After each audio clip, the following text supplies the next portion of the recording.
Death walked into Supernatural eating pizza while Chicago dropped dead around him. Tessa first appeared like a ghostly nightmare in Dean's near-death coma. Then later, the show started acting like Reapers were basically angels. So what are they actually? And why does Death's lore get weirder the longer you stare at it?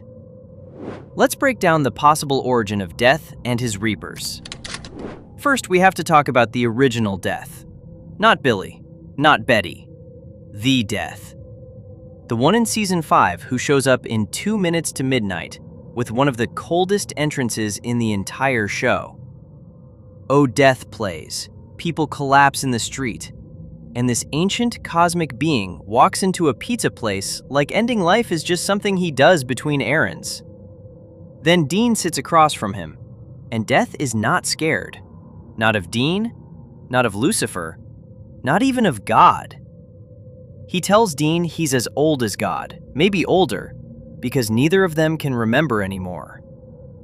And the way he says it matters. He's not bragging. He's not doing a villain speech. He's just casually dropping universe-breaking information over deep dish like that's a normal lunch conversation. That's what made Death so scary. He didn't need drama. Lucifer was loud. Angels were political. Demons loved monologues. Death just looked bored. But then Season 11 happens, and Amara complicates everything.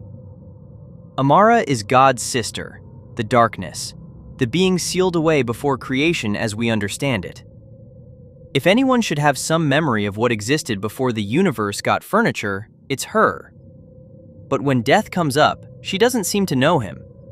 And that's weird. Because if Death is truly older than God, or even equal to God, then how does Amara not know him? She was there for the original betrayal, and the archangels were part of the force used to bind her.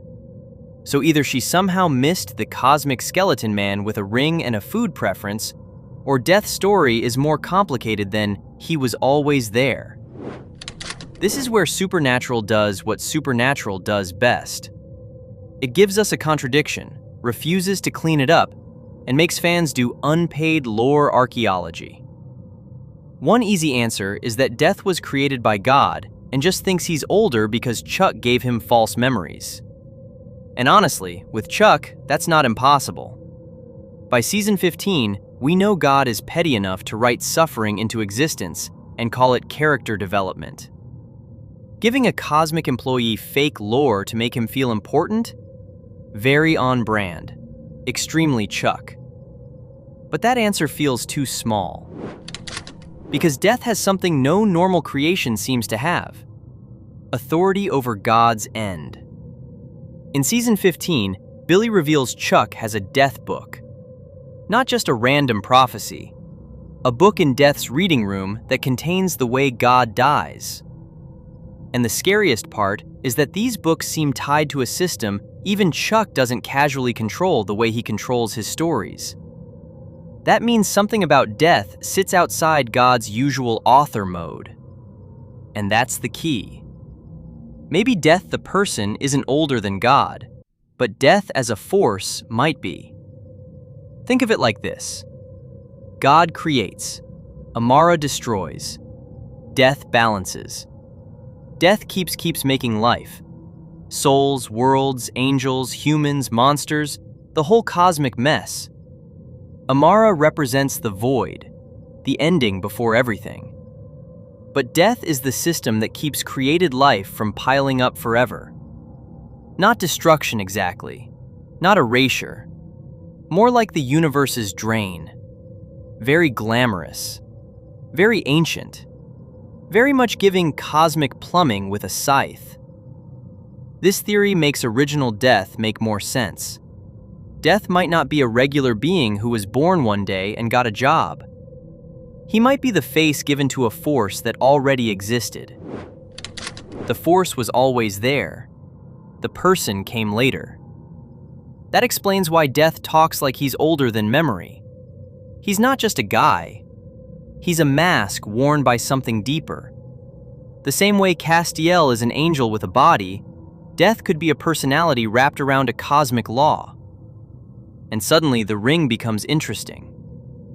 Now, canon never confirms that Death's ring creates him, contains him, or focuses his consciousness. The ring is one of the Horseman rings, and the show uses it for the cage spell. That's the hard lore. But as a theory, it works as a symbol. The ring could represent the difference between death as a force and death as the face we can actually talk to. Not creating death itself, but giving the idea a shape, a voice, a presence, a terrifying love of Chicago pizza. So when Dean kills Death in Season 10, he doesn't destroy death as a concept. Obviously. People keep dying. The universe doesn't suddenly become a giant no-consequences Chuck E. Cheese. He destroys that incarnation, that face, that version, which is why Billy can become the next Death. And Billy's rise is one of the biggest clues in the whole mess. She starts as a Reaper. Castiel kills her. Then, in Season 13, she comes back as Death, because the rule is simple. When an incarnation of Death dies, the first Reaper killed afterward takes the mantle. That is insane. Imagine getting promoted because you got stabbed at the exact wrong moment. That's not career growth. That's cosmic workplace violence. But it tells us something huge. It doesn't prove Reapers literally contain Death's essence, because the show never explains the mechanism that cleanly. But it does prove Reapers are tied to the office of Death in a way angels, demons, and monsters are not. They're not just random soul Uber drivers in black suits. They're connected to the system itself. Which brings us to the big question. What are Reapers? Because Supernatural could not pick a lane here to save its life. Early on, Reapers feel totally separate from angels. Tessa in Season 2 doesn't look divine. She appears to Dean while he's dying after the car crash, and her true form is ghostly, ragged, almost gothic. She's not glowing with angel grace. She's not winged. She's not giving heaven's corporate warrior energy. She's something stranger. Her job is simple but heavy. She helps souls move on. She explains that if Dean refuses, he could become an angry spirit. That scene is so good because Tessa isn't evil. She's not even cold. She's just the person at the door Dean doesn't want to walk through. Then Season 4 doubles down on Reapers being important when Alistair kidnaps them in Death Takes a Holiday. A town stops dying. Nobody can pass on. The natural order gets jammed like a printer at the worst office in existence. Alistair tries to kill Reapers to break another seal, which proves they matter to the apocalypse machine. So far, Reapers feel like their own thing. Then Season 9 starts blurring the line. Tessa shows up involved with Castiel's angel followers, and Dean even talks about her in angel terms. Fans have been arguing about this ever since because, yeah, it's confusing. 1 minute Reapers are their own category. Next minute the show is acting like they're angel adjacent. The cleanest way to make it work is this. Reapers are not normal angels, but they might sit somewhere near them in the cosmic family tree. Cousin species, basically. Related enough that heaven can interact with them. Similar enough that later seasons lump them together when the plot wants convenience. But distinct enough that their whole function, vibe, and power source feels different. Angels enforce heaven's agenda. Reapers enforce transition. Angels fight wars. Reapers move souls. Angels are soldiers with daddy issues. Reapers are cosmic funeral directors with teleportation privileges. And honestly, that difference matters. Because Reapers answer more naturally to death than to heaven. Tessa doesn't feel like Zachariah's co-worker. Billy doesn't feel like Castiel's cousin from another department. They feel tied to the natural order, the thing even angels have to respect until the show needs another civil war in heaven. That's why the theory of Reapers as something connected to Death's system works so well. Maybe God shaped the structure. Maybe Death represents the force behind it. Maybe Reapers sit in the middle, built to move souls through the machine. The show never confirms that directly, but it fits the weird space Reapers occupy better than calling them regular angels and moving on. It also explains why Reapers can become Death. Not because the script proves they carry Death's essence like a battery, but because the mantle clearly recognizes them as eligible. That alone makes them different. Billy becoming Death also changes the tone completely. Original Death is ancient, calm, and detached. He acts like the Winchesters are annoying but interesting little bugs. Billy is different.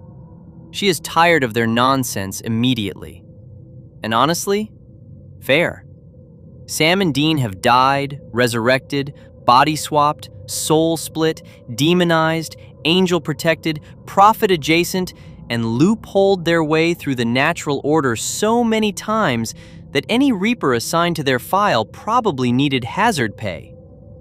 Billy's whole early deal is simple. Next time they die, they stay dead. No more special treatment. No more cosmic customer service. No more Dean looks sad so reality bends. That's why she works. She's not evil at first. She's the universe finally sending someone to say, "Your account has been flagged for suspicious activity." Then as Death, she becomes more powerful, more secretive, and more tied to the books.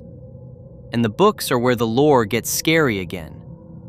Death's library contains books for possible endings, including shelves for Dean, and even a book for Chuck.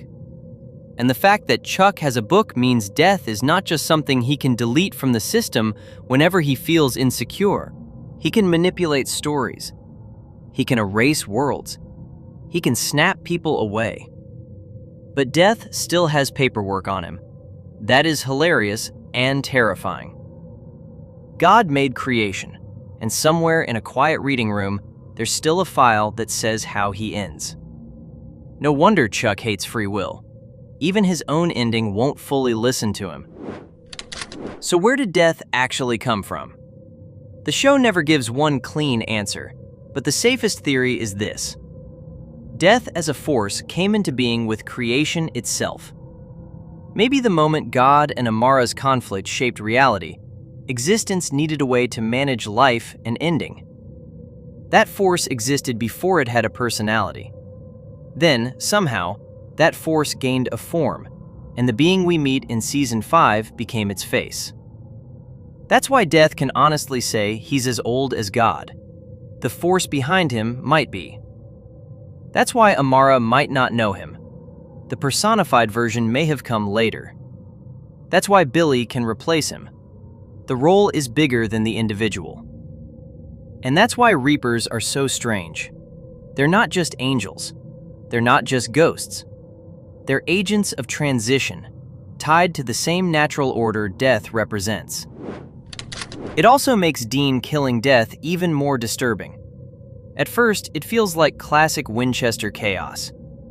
Dean gets handed one cosmic tool and immediately uses it wrong. Very brand consistent. But on a lore level, he doesn't kill Death. He destabilizes its face. He removes the old manager and leaves the system to promote the next eligible Reaper who gets spiritually hit by a bus. That's how we get Billy, and later, Betty. Which is funny, because original Death felt irreplaceable. The show made him feel like a fixed point. But the job moves on. The Force doesn't care who wears the suit. That might be the most Death thing imaginable.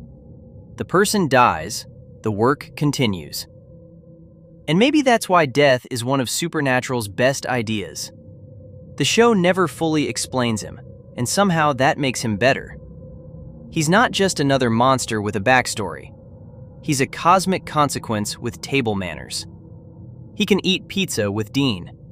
He can return Sam's soul. He can tell Dean he'll reap God one day. And he can still be replaced, because even death is not bigger than death. That's the real horror hiding under the lore. The universe doesn't need death to be one guy. It just needs death to happen.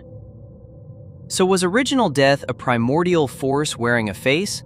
Or one of Chuck's creations who knew more than Chuck wanted him to? And are Reapers angels, cousins, or the universe's most underpaid soul delivery service? Drop your theory in the comments and subscribe for more supernatural lore breakdowns, because this show built a whole cosmic system and then left half the instruction manual in Bobby's junk drawer.